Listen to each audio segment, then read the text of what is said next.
이재명 경기도지사 이야기를 해볼까 하는데요. 지난주 대법원에서 무죄 취지의 파기 환송 선고가 내려지고 난 뒤 차기 대선 주자 여론조사에서 여러 가지 상황이 많이 반영이 됐습니다. 1위를 달리고 있는 이낙연 의원과의 격차가 오차 범위 이내로 좁혀졌습니다. 지난주 바로 17일에 진행이 된 여론조사 여야 차기 대선 주자 선호도입니다. 즉 대법원 판결이 이제 반영된 결과인데요. 민주당 이낙연 의원이 23.3%, 이재명 경기도지사가 18.7%, 그리고 윤석열 검찰총장이 14.3%의 선호도를 기록을 했습니다. 이어지는 순서는 홍준표, 황교안, 안철수, 오세훈 전 시장 등의 순서였는데요. 조사기관 리얼미터 조사일자는 지난 17일 표본오차 플러스 마이너스 3.1%포인트 중앙선거여론조사심의위원회와 리얼미터 홈페이지를 보시면 됩니다. 아시겠지만 이낙연 의원의 선호도는 지난 4월 총선 전후로는 거의 40%대를 기록했습니다. 그러고 난 뒤에 지난달에는 30%대 그리고 이제 20%대까지 떨어졌습니다만 이재명 경기도지사 20%대 육박할 정도로 상당히 이 지지율이 올라가고 있습니다. 특히 오차범위 안으로 이렇게 두 사람의 선호도 격차가 들어온 것은 처음이라고 하는데 이 같은 지지율 상승세 어떻게 분석하십니까? 그러니까 이낙연 의원이랑 이재명 지사랑 5%포인트 지금 이내로 좁혀졌단 말이에요. 근데 네. 이낙연 지사 같은 경우에는 지난 코로나 대응과 관련해가지고는 계속 이렇게 지지율이 상승세는 있었어요. 근데 다만 그거는 어떤 정책에 대한 지지 같은 일시적인 지지율 상승이라고 본다면은 이재명 지사 관련해가지고는 최근에 많은 논란이 있었단 말이에요. 몇 년 새에. 근데 그거를 사법부의 검증을 통해서 다 통과를 해버렸어요. 이번에 무죄 취지 파기환송을 끝으로 해가지고는. 그러면 그 지지율이 그 지지층이 더 견고해지면서 네. 이게 상승세로 이어지지 않은가 그렇게 생각이 되고 일단 대선까지 해서 변수는 많을 겁니다. 그런데 이재명 지사 같은 경우에는 이낙연 총리가 호남 출신이라면은 이재명 지사의 고향이 어딘지 잘 모르는 분들이 계시는데 TK 출신이에요. 거기다가 젊은 층의 지지율이 많아요. 그리고 또 이런 표현이 적합한지는 모르겠는데 상당히 영리한 정치인. 네. 영리한 정치인이라고 저는 생각을 하거든요. 그런 어떤 개인기가 좀 뛰어나고 민심이 원하는 바를 좀 정확하게 파악하는 분이 저분이라고 생각을 해요. 그래서 네. 앞으로 상승의 여지는 더 있을 텐데 대선은 한 명을 뽑는 거란 말이에요. 그냥 지지율이 상승하더라도 더 나보다 높은 사람이 나타나면 몰라요. 근데 이재명 지사 같은 경우에는 친문 계열은 아니란 말이에요. 그래서 일단 대선까지 뭐 아직 많이 변수가 남아있기 때문에 확정지어서 말할 수는 없지만은 지지율이 앞으로도 계속 상승할 여력은 충분하시지 않나 싶습니다. 네. 자, 이낙연, 이재명, 이낙연 양강구도에 대해서 얘기하기 전에 형평성 차원에서 하나만 더 짚어보겠습니다. 보시겠지만 윤석열 검찰총장에 대한 선호도가 큰 폭으로 올라갔습니다. 지난달 말에 약 10% 내외였었는데 이번에 14.3%의 선호도를 기록을 했습니다. 이 원인은 뭐라고 볼 수 있을까요? 기본적으로 야권 내에 인물이 없기 때문이죠. 예, 지금 그 윤석열 검찰총장을 제외하고 나머지 인물들을 보면 이미 한 번씩 다 실패한 그런 사람들이죠. 특히나 대선 후보는 저렇게 한 번 실패한 분들이 올라와서 그 성공하는 경우가 김영삼, 김대중 대통령 이후는 없습니다. 그러니까 결과적으로는 특히 지금 현재 야권, 그러니까 보수 진영에서는 정말 뚜렷하게 자기 족적을 내다가 실패를 하면서 네. 영원히 점유율에서만 1위를 차지했었던 이회창 후보의 아픈 전력이 있기 때문에 보수 야권에서는 이렇게 뚜렷한 그런 어떤 치고 올라갈 만한 그런 인물들이 이렇게 한 번 꺾인 상태에서는 나올 수 없다 이렇게 보시면 되거든요. 그러면 결과적으로는 새로운 인물이 네. 지금 그래서 김종인 비대위원장도 열심히 새로운 인물을 갖다가 찾기 위해서 군부를 떼고 있지만 그 새로운 인물을 찾는 그런 노력들을 해야 될 것인데 거기에 이 정권으로부터 뭔가 확실하게 이제 대립점을 구사하면서 자기 정치를 하고 있는 윤석열 총장이 눈에 들어오는 것이죠. 그래서 그 사람을 임명한 사람이 문재인 대통령이라는 것도 망각하고 그리고 그 사람이 감옥에 집어넣은 사람이 박근혜 대통령이라는 것도 망각하고 그리고 지금 이런 지지를 야권 내에서 보이고 있다는 사실인데요. 저는 기본적으로 이 1, 2, 3위를 차지하고 있는 이 세 사람 중에서 가장 먼저 이제 꺾일 것이라고 보는 사람이 윤석열 검찰총장이고요. 이제 사실상 한동훈 그 부산지검장에 대한 수사가 본격화되면 될수록 이제 윤석열 총장의 책임론이 불거질 겁니다. 그래서 이 앞으로의 어떤 행보를 하느냐에 따라서 제일 먼저 이 상승세는 꺾일 수 있는 사람이 윤석열 총장이라고 보고요. 그리고 이낙연 지사와 이재명 이낙연 전 총리와 이재명 지사의 이런 대결 구도에서는 이낙연 전 총리 같은 경우는 지금 앞으로 자신의 존재감을 내보일 만한 그런 기회가 없어요. 그러니까 결과적으로 전당대회에서 떨어진다거나 하면 나락으로 떨어질 가능성이 상당히 높습니다. 실제로 확실하게 정치로 보여주신 것들이 없는 상태에서 굉장히 다양한 그런 사람들에게 포용력이 있는 그런 모습으로서 여태껏 유지를 해오신 거거든요. 반면에 이재명 지사 같은 경우는 강력한 정책 드라이브를 통해서 남아있는 임기를 점수를 따기 위해서 얼마든지 활용할 수가 있는 그런 상황입니다. 그래서 이 두 사람의 양강 구도는 상당히 오랫동안 유지되겠지만 더 유리한 건 이재명 지사 쪽이 아닌가 이런 생각들을 좀 해봅니다. 근데 그 한동훈 검사장 수사는 앞으로 수사 결과를 최종적으로 지켜봐야 되고 이것도 뭐 할수록 더 책임론이 불거질 것이다. 지금 단정하기는 좀 어려울 것 같고, 근데 저는 윤석열 총장이 뭐 지지율이 꺾이건 안 꺾이건 가장 중요한 건 본인이 어떤 정치에 대한 의지가 있어야 되는 거잖아요.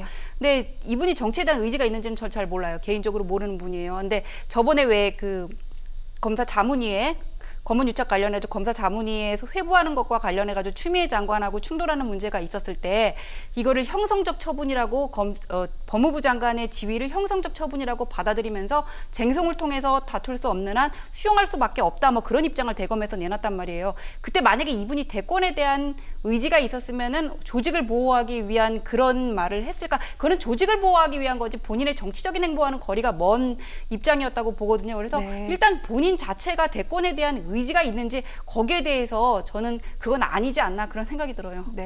일단 윤 총장은 여기에 대해서 의사를 밝힌 바는 없습니다. 야권의 또한 이 대선 경쟁 구도 어떻게 변화가 될지 이 부분도 계속해서 지켜보도록 하겠습니다. 이재명 지사 이야기를 조금 더 해보도록 하겠습니다. 이제 계속해서 대법원 판결이 나고 난 뒤에는 거침없이 핵심 현안에 대해서 이야기를 쏟아내고 있습니다. 지난 17일에는 국회의원 300명에게 이런 편지를 보냈다고 합니다. 병원 수술실 CCTV 설치 의무화 법제화해달라라는 그런 내용의 편지였다고 하고요. 18일에는 SNS를 통해 고위공직자 부동산 백지 신탁 법안 국회 발의 반갑다. 그리고 오늘 아침 한 라디오와의 인터뷰에서는 이 내년 4월 보궐선거 민주당 후보 어떻게 해야 되냐고 물어봤더니 신뢰가 중요하다. 서울과 부산시장 무공천 맞다라고 그렇게 거침없이 얘기하기도 했습니다. 또한 부동산과 관련해서도 그린벨트 해제돼서는 안 된다 등등 소신 있는 발언을 거침없이 계속해서 얘기를 하고 있는데 이 같은 행보 향후 지지율을 끌어올리는 데 도움이 될까요?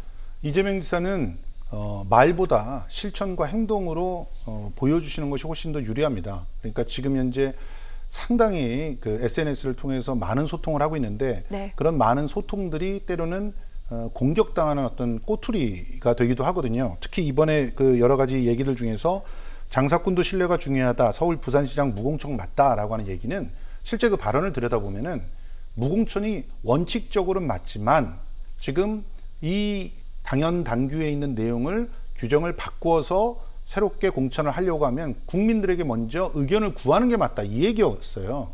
근데 모든 언론들이 앞에만 강조를 해버렸죠. 그리고 뒤에 만약에 야권 주자였으면 어떻게 강조를 했을까 하는 생각이 좀 들어요. 그러면 뒤를 강조했을 거라고 저는 생각을 하는데, 그러니까 기본적으로 이런 이재명 지사가 다른 얘기를 해서 마치 문재인 대통령과 문재인 대통령의 골수 지지자들에게 무슨 반기를 드는 것처럼 모습을 자꾸 보이기를 원하는 것 같아요. 그리고 그런 것에 일말의 어떤 꼬투리를 갖다 제공을 했던 것이고, 근데 실제 자신의 주장은 국민들한테 철저히 사과를 하고 그리고 규정을 바꿔서 시장을 책임지고 내야 된다는 얘기를 하고 있는 거였거든요. 그런데 그렇게 보도를 해주는 데가 없다는 사실을 이재명 지사는 기억을 해야 됩니다. 그러니까 말로 뭔가를 먼저 특히나 이렇게 당무라든가 당의 어떤 정책과 관련되어 있는 것에 의견을 내기보다는 실제로 자기 스스로가 새롭게 정책을 입안해서 제안을 하고 그것을 실현하고 또 일종의 경기도를 정책 실험실로 삼아서 그 성과를 갖다 공유하고 하면서 꾸준히 동지들한테 좋은 자료들을 또 좋은 정책들을 제공해주는 그런 사람으로 존재한다면 주위에 사람도 많아질 것이고 실제로 신망도 두터워질 것이고 또 국민들의 어떤 지지도 올라갈 수 있을 거라고 봅니다. 네, 이재명 지사가 좀 참고해야 될 것 같습니다. 자, 무공천과 관련된 발언, 사실 민주당에서는 입장을 정리를 하질 않고 있는 것 같습니다. 그렇기 때문에 당 내에서도 여러 얘기가 나올 것 같은데 어떻습니까? 좀 전에 보도를 보니까 정청래 의원이 뭐라 그러셨냐면 그동안 수고 많으셨습니다. 뭐 정치에도 타이밍이 중요하죠. 뭐 혼자만 멋있어 보이려고 하지 마세요. 왈가왈부하지 마세요. 뭐 이런 입장을 표시를 했더라고요. 근데 이재명 그 지사의 의도는 이건 것 같아요. 지금의 당원 당규에 따르면은 무공천을 하는 게 맞다. 하지만은 국민의 이해를 구한다면 뭐 달라질 수 있다. 뭔가 이렇게 여지를 남겨둔 것 같은데 근데 이재명 지사는 그냥 우리가 생각하는 것보다 저는 이게 아까도 말씀드렸지만 이 표현이 정확한지는 모르겠지만 똑똑한 분이라고 생각을 하거든요. 그러니까 내가 무공천 입장이 명확하다 이렇게 얘기를 했을 때 기사에서 어떤 부분이 더 회자될 거라는 거를 알고 있었을 것 같아요. 그게 제 추정입니다, 이거는. 그래서 저는 이재명 지사가 지금 좀 딜레마에 빠져 있지 않을까 싶어요. 앞으로 차후 행보를 봐야 되겠지만은 한편으로는 차기 대권을 위해서 당내 주류 세력을 업고 가야 될 그런 방안이 있고 또 하나는 지금의 정부가 비판받는 그런 부분들이 있거든요. 공정과 정의의 관념이라든지 오락가락하는 이거 내로남불식의 어떤 공정과 정의 그런 부분에 대해서 핀셋 공격을 해야 될 것인지 하면서 대중적인 인기를 얻을 것인지 아니면은 당내 주류 세력을 얻고 가는 게 맞는 것일지 거기에 대해서 지금 좀 딜레마에 빠져 계시지 않을까 그런 생각이 듭니다. 네. 자, 그렇다면 이제 쫓기고 있는 입장이 된 이낙연 의원은 어떤 생각을 하고 있을까요? 오늘 민주당 전당대회 당대표 선거 후보에 직접 등록을 했는데 여기서 기자들이 질문을 했습니다. 뭐 예를 들어 박원순 전 시장 문제에 대한 대처가 아쉽다는 지적이 있다라고 했더니 본인의 대처가 좀 굼뜨고 둔감했다고 생각을 한다라고 얘기를 하면서 앞으로는 그렇지 않겠다라며 또 여러 관련 발언을 하기도 했습니다.